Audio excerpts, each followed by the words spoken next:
Hello beautiful viewers, আসসালামু আলাইকুম। Welcome back to my channel. ফিরে এসেছি আবার আরেকটি নতুন রেসিপি নিয়ে। আজকে আমি তোমাদের সাথে শেয়ার করব চিকেন রোস্ট রেসিপি, যেটা আমি প্রথমবার বানিয়েছি, যেটা বানানো খুবই সহজ অ্যান্ড খেতে জাস্ট ডেলিশিয়াস। তাহলে চলো শুরু করা যাক আজকের রেসিপিটি। এদিকে আমি প্রথমে একটা কড়া নিয়ে নিয়েছি। এতে দিচ্ছি 1 টেবিল চামচ সাদা তেল। তেলটা গরম হবার পর আমি এখানে প্রথমে চিকেনগুলো দিয়ে দিচ্ছি। চিকেনগুলো প্রথমে আমি এখানে 2 মিনিট টাইম ধরে ভেজে নেব। এখানে আমি চিকেনে দিচ্ছি 1 চামচ নুন। নুন দিয়ে ভালো করে চিকেনটা ভেজে নিচ্ছি যতক্ষণ না চিকেনের কালারটা চেঞ্জ হয়ে যাচ্ছে। এখানে চিকেনটা আমার ভালো করে ভাজা হয়ে গেছে, এখন এটা সাইডে রেখে দিচ্ছি। এদিকে আমি চিকেনটা ম্যারিনেট করব, তার জন্য এখানে 1/3 কাপ দিচ্ছি পেঁয়াজ আর লঙ্কা বাটা, 1/3 কাপ দিচ্ছি টক দই, 1 টেবিল চামচ দিচ্ছি আদা রসুন বাটা, 1 টেবিল চামচ দিচ্ছি পোস্ত বাটা, 1 টেবিল চামচ দিচ্ছি কাজু বাটা, 1 চামচ দিচ্ছি ধনের গুঁড়ো, 1/4 কাপ দিচ্ছি পেঁয়াজ বেরেস্তা, নুন দিচ্ছি 1 চামচ, গোলমরিচের গুঁড়ো দিচ্ছি 1/2 চামচ, বিরিয়ানির মশলা দিচ্ছি 2 টেবিল চামচ আর টমেটো কেচাপ দিচ্ছি 2 চামচ। এখানে আমি জায়ফল জয়িত্রীর গুঁড়ো দিয়েছি 1/4 চা চামচ। এবার এই সব উপকরণ ভালো করে মিশিয়ে নিচ্ছি। এখানে আমি 4টে কাঁচা লঙ্কা পেঁয়াজের সাথেই বেটে নিয়েছিলাম, তবে আপনারা চাইলে 1 চামচ কাঁচা লঙ্কা বাটা আলাদাও দিতে পারেন। এখানে ভালো করে মেশানো হয়ে গেছে। এবার দিচ্ছি চিকেন ফ্রাইটা। চিকেন ফ্রাইটা দিয়ে এখন ভালো করে ম্যারিনেট করার জন্য মিশিয়ে নিচ্ছি। এই পর্যায়ে আমি 2 টেবিল চামচ বেরেস্তা ভাজা তেল অ্যাড করে দিচ্ছি এবং আরও একবার ভালো করে মিশিয়ে নিচ্ছি। চিকেন ম্যারিনেট এখন আমাদের রেডি।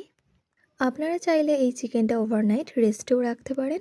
আমি এখানে 4 ঘন্টার মতো রেখেছিলাম। ফিরে এসেছি 4 ঘন্টা পর।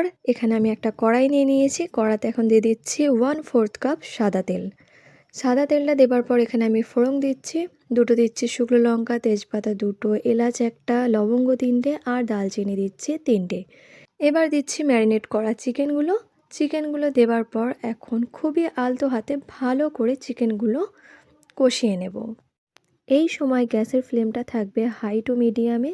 যেহেতু বাদাম বাটা দেওয়া হয়েছে, তাই চিকেনটা খুবই আলতো হাতে তলা থেকে কষিয়ে নিতে হবে যাতে ধরে না যায়। যেহেতু আমি 4 ঘন্টা ম্যারিনেট করে রেখেছিলাম, তাই চিকেনটা সিদ্ধ হতে বেশি সময় লাগবে না। এখানে চিকেনের ওপরে তেলটা ছেড়ে দিয়েছে। এবার আমি এতে অ্যাড করে দিচ্ছি 1/3 কাপ দুধ। আপনারা চাইলে এটা জল দিয়েও বানিয়ে নিতে পারেন, তবে আজকে আমি এটা দুধ দিয়ে বানিয়ে নিচ্ছি। আর 1/3 কাপের পরিবর্তে আপনারা 1/2 কাপও দুধ অ্যাড করতে পারেন। এই যে দেখুন, এখানে চিকেন থেকে আবারও তেল ছেড়ে দিয়েছে। এখন চিকেনটা পুরোপুরি সিদ্ধ হয়ে গেছে।